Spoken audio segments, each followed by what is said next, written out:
corona virus COVID-19 Nepal पर्यटन क्षेत्र बामलगुली चल्लाना चंगु अवस्था आन्तरिक लिसे बाहिर पर्यटन थकागु आज विश्व पर्यटन दिवस तिथि जाजोयाना हंगुदु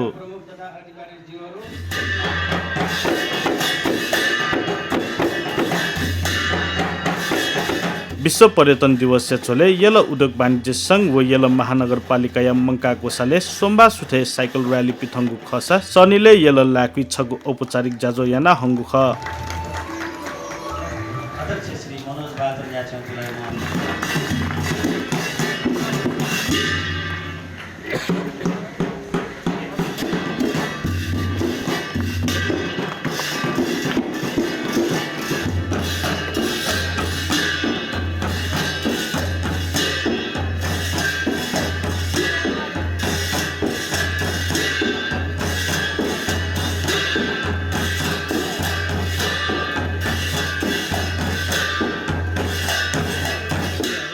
औपचारिक जाजोले यल महानगरपालिका या मेयर चिरीबाबु महर्जन महानगरपालिका आर्थिक दन 2077-78 पर्यटक शुल्क बापत छिनखुगु करोड तकम हेगु लक्ष्य तयागु जुसान जम्मा खुगु लाख आम्दानी जुगु थाय दिल अलिपुर महानगरपालिकाले कोभिड आउनुभन्दा अगाडि हामीले चाहिँ पर्यटन शुल्कबाट अलिपुर महानगरपालिकाले 12 करोड रुपैयाँ आम्दानी गरेका थिए र पर्यटन यो कोभिड आउनुभन्दा अगाडि तर कोभिड आउँछ भन्ने त थाहा थिएन हाम्रो प्रक्षेपण चाहिँ पर्यटन शुल्कबाट चाहिँ गत वर्ष 12 करोड उठ्यो भने यो वर्ष चाहिँ हाम्रो 16 करोड उठ्छ भनेर हामीले 16 करोडको प्रक्षेपित रकम थियो पर्यटन शुल्क तर कोभिड आइपुगेको कारणले गर्दाखेरि हाम्रो यहाँ चाहिँ पर्यटन शुल्कबाट उठेको पैसा 16 करोड टार्गेट लागेकोमा मात्र 6 लाख भनेपछि त टोटली अलमोस्ट कोल्याप्स अथे वेकला आ पर्यटन होलिडे जुया चंगु थासे थुकिया समाधान नीति महानगरपालिका हेजाना चंगु थाय दिल यो त हाम्रो मात्र प्रयासले गाह्रो पर्छ तर यो एक किसिमको पर्यटन होलिडेको रूपमा रहेको अवस्थामा हामीले केही न केही सुधारका कुराहरू हामीले गर्नुपर्छ मेयर महर्जन महानगरपालिका पर्यटन मैत्री संरचना लिसे पूर्वाधार निर्माण यागु ज्यान ह्याका चुनागु न थया दिगुदु ललितपुर चेम्बर एन्ड कमर्ससँग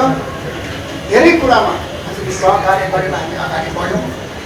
त्यो सहकार्यको द्वन्द उदाहरणको रूपमा अब भीमसेन मन्दिरको रिकन्स्ट्रक्सन छ एकदमै राम्रोसँग भीमसेन मन्दिर चाहिँ निर्माण भइरहेको छ र अहिले नयाँ नौलो कुरा भनेको अहिलेको सन्दर्भमा हामीले चाहिँ साइट सिइङ इलेक्ट्रिकल भेहिकल ल्याउँदैछौँ त्यसको चाहिँ आजभन्दा 4 दिन अगाडि टेन्डर छापिसकेका छौँ हाम्रो टार्गेट चाहिँ के त भन्दाखेरि हामी जब पर्यटकहरू आउनुहुन्छ उहाँहरूलाई चाहिँ हामीले पर्यटन शुल्क लिँदाखेरि त्यो पर्यटन शुल्कको टिकट पनि 72 घण्टाको निमित्त भ्यालिड गर्ने र त्यस्तै त्यो साइट सिइङ भेहिकलको टिकट पनि हामीले 72 घण्टाको निमित्त भ्यालिड गर्ने ताकि पर्यटकहरू अब यहाँ चाहिँ लेस देन हाफ डे बस्नुहुन्छ यसलाई चाहिँ हामीले एक्सटेन्ड गरेर तिम्रो पनि अब एकैचोटि 4 दिन 5 दिनको टार्गेट नराखौँ एक फुल डेको टार्गेट राख्न सक्यो भने निश्चित तौरले राम्रो हुन्छ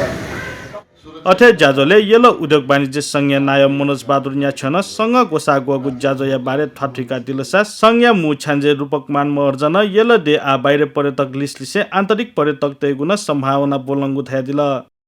विश्व पर्यटन दिवस मुख्य उद्देश्य यही छ कोभिड ताने व्यवसाय चाहिँ धरार चाहिँ अवस्था चाहिँ गेना टुगेदर चाहिँ अझ टुरिज्म त यहाँ भइरहेको छ हो त्यसमा उके लागि प्रोग्राम कोभिड-19 ऐना चाहिँ छिथो एकदम पर्यटन व्यवसायले चाहिँ एकदमै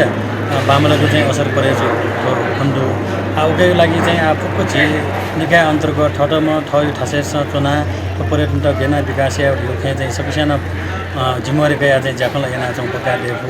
चाहिँ छुट्टीमा लगाएर त कोभिडको कारण ऐना चाहिँ बाह्य पर्यटक चाहिँ आस मयासी छि नेपाल दुली चौपी मात्र न उकेन चाहिँ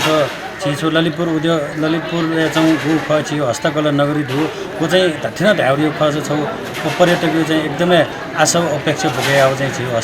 हस्तकला नगरी ख एजो कारण ठन छिसा चाहिँ धथे चाहिँ मतलब पर्यटन विकास आउ खे चाहिँ सब बालको चाहिँ छिसा बिचाय आउ खस चाहिँ थन यको सकन चाहिँ छिसा चाहिँ पर्यटन विकास आफू अवस्था दु आज चाहिँ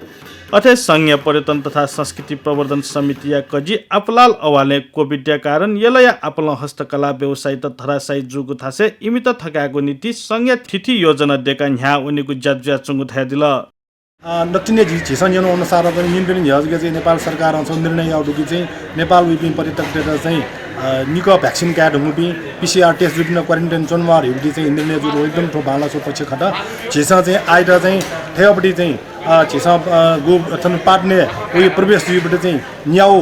पर्यटन रुट चाहिँ झिसा नाभन निर्णय जो अनुसार चाहिँ तुरन्तै चाहिँ झिसा सम्बन्धित क्षेत्र उना चाहिँ झिसा उगे चाहिँ फिल्ड भिजिट याउजी अन माचा कठा चाहिँ झिसा चाहिँ संशोधन याना परिमार्जन याना उदा अन्तिम रूप बिया चाहिँ सो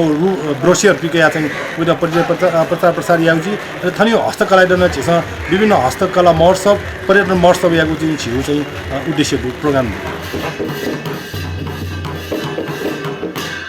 जाजोले जिल्ला प्रशासन जाकुठी यलया नुम प्रमुख सिडिओ खनश्याम उपाध्याय यातन लस्कुस्यागु ख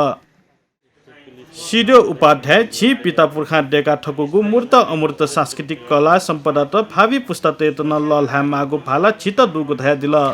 पर्यटन एउटा यस्तो क्षेत्र हो जसले कम लगानी नागरिकको चेतना स्वास्थ्यको प्रवर्धन गर्दै जीवनयापनलाई र आर्थिक गतिविधिलाई सहजीकरण गर्छ र यो एक पुस्ताबाट अर्को पुस्तामा हस्तान्तरण पनि हुन्छ र यो यस्तो चाहिँ अर्थतन्त्रको एउटा यस्तो क्षेत्र हो जसले मानव केन्द्रित श्रम केन्द्रित र रोजगार केन्द्रित क्रियाकलापहरूलाई प्रवर्धन गर्छ